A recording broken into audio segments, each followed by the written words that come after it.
안녕하십니까 에디우스 사용자 여러분, 꽃가미입니다. 이번 영상에서는 저번 영상 컷 편집에 이어서 레이아우터에 대해서 알려드릴 텐데요.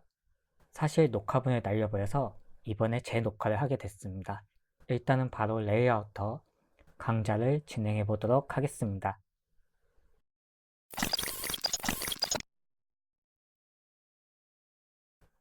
일단 제일 먼저 Ctrl Shift N을 눌러서 시퀀스를 하나 만들어 줍니다.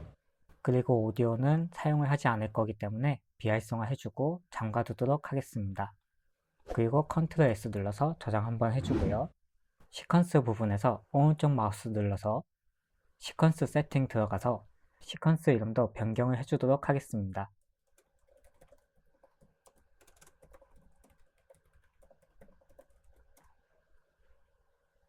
그리고 다시 한번 Ctrl S 눌러서 저장해주고 레이아우터에 대해서 알아보려면 제일 먼저 타임라인에 이미지나 영상 등 자료 소스를 올려둬야 되는데요.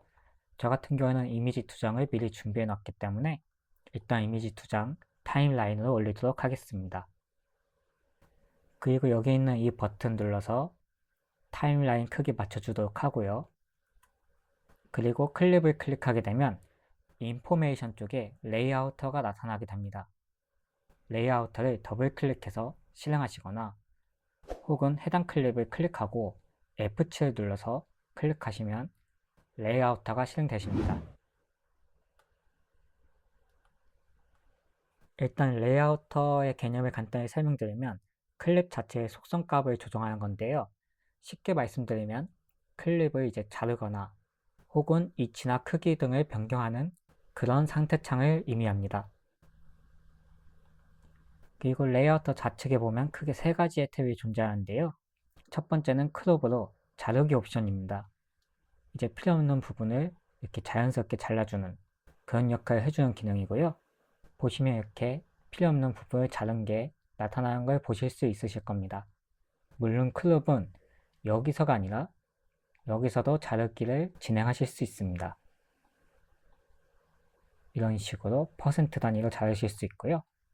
보시면 픽셀 단위로도 이렇게 선택이 가능합니다. 저는 보통 퍼센트를 사용하니까 이렇게 퍼센트로 바꿔두고 사용을 하도록 하겠습니다. 그 다음엔 트랜스폼, 평균적으로 위치 같은 걸 조정하는 그런 부분이라고 생각하시면 되시고요. 위치뿐만 아니라 소스의 크기도 변경이 가능합니다. 보시면 제가 클립을 지금 잘랐기 때문에 앵커 값이 이쪽에 있는데 컨트롤 누르고 이런 식으로 마우스를 조정을 해주시면 앵커의 값도 변경을 해주실 수 있습니다.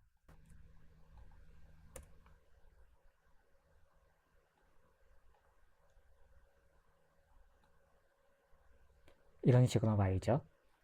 그 다음엔 트래킹이 있는데요. 트래킹 같은 경우에는 AI를 통해서 자연스럽게 따라가는 모드인데요.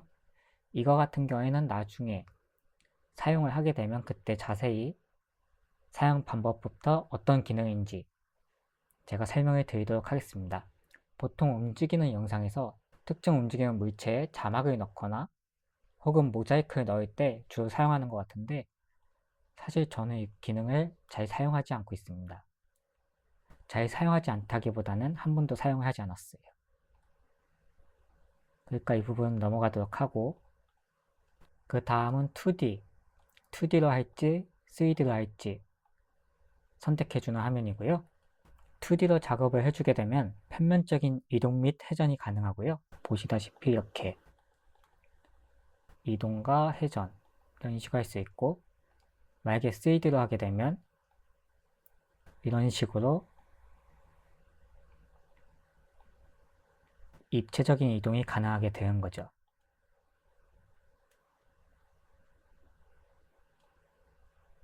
물론 이것도 우측에 보시면 앵커 값, 포지션 값, 그리고 파일 크기도 다 원하는 대로 바꾸실 수 있습니다.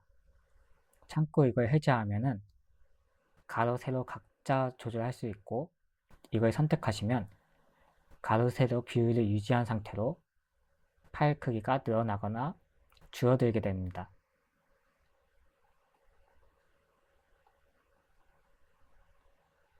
3D인 경우에는 로테이션에서 이렇게 세 가지 X, Y, Z 값을 변경 가능하고요. 그리고 여기 밑에는 투명도를 조절하실 수 있고 백그라운드 색깔도 이렇게 변경을 해서 보여줄 수가 있습니다. 그리고 당연히 선도 넣으실 수 있으시고요. 이렇게 선 색깔 넣으실 수 있고, 그 선을 이제 부드럽게 표현 가능한지 그것도 진행이 가능하고요. 그림자도 넣으실 수 있습니다. 이런 식으로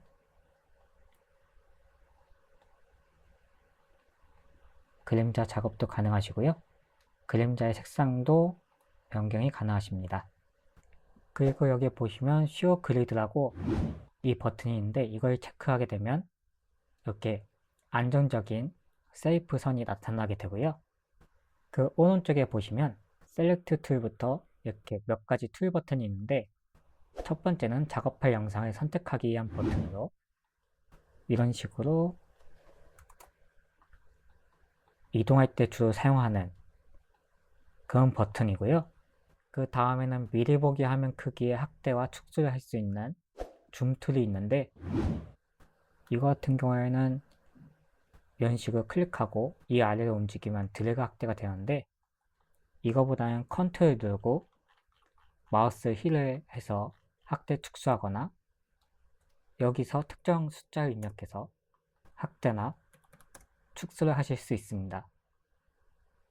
컨트롤 마우스 힐이나 혹은 여기서 수치를 입력해서 크기를 정하시는 게 더 편하실 거라고 저는 생각을 하고 있습니다. 그 다음에 펜 툴이라고 확대된 영역을 이동하는 그런 버튼인데요. 대략 이런 식입니다.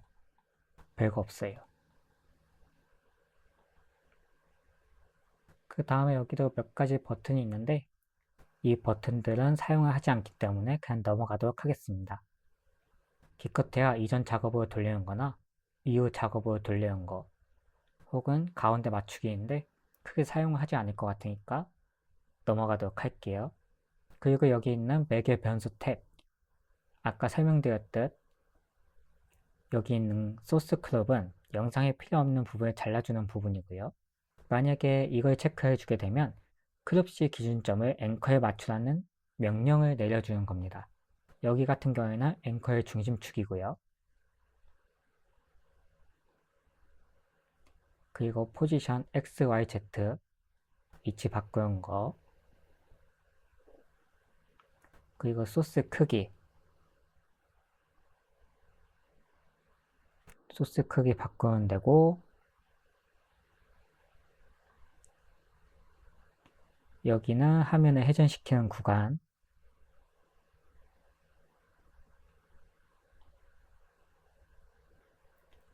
그리고 이거는 3D 작업에만 생성이 되는 항목인데 소스 영상에 원근감을 주는 항목입니다. 아까 말씀드렸듯 여기는 투명도 조절하는 곳, 그리고 백그라운드 색상, 그리고 선의 이제 부드러움, 강도, 그리고 그림자 항목,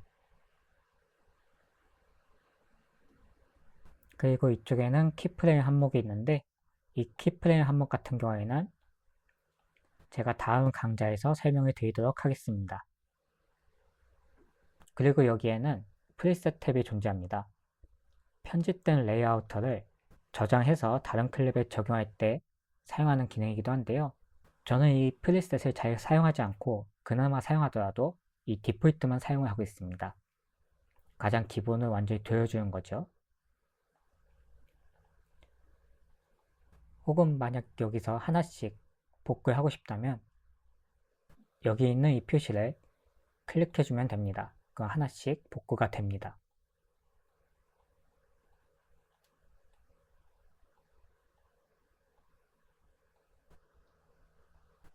그럼 이 내용을 토대로 두 번째 이미지도 한번 잘라볼게요. 저는 소스 클립에서 잘라보도록 하겠습니다. 여기가 좀 더 세밀하게 자르기가 되는 것 같더라고요. 이렇게 자르고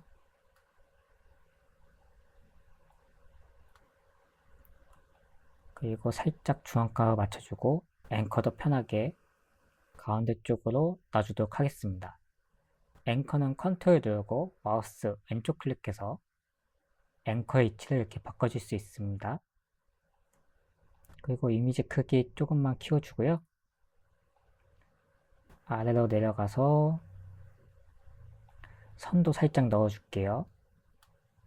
흰색으로 넣어주고 소프트 값도 조금만 주도록 하겠습니다. 백그라운드 색깔도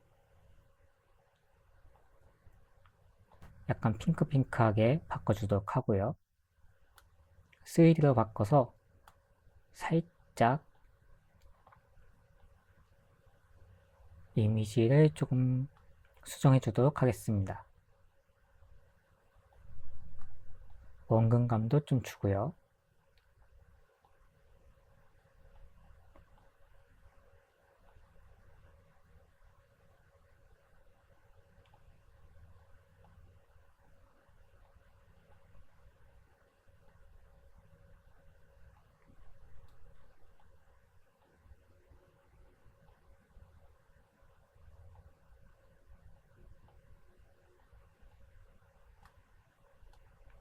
그리고 마지막으로 섀도우 그림자가 적용시켜 주도록 하겠습니다.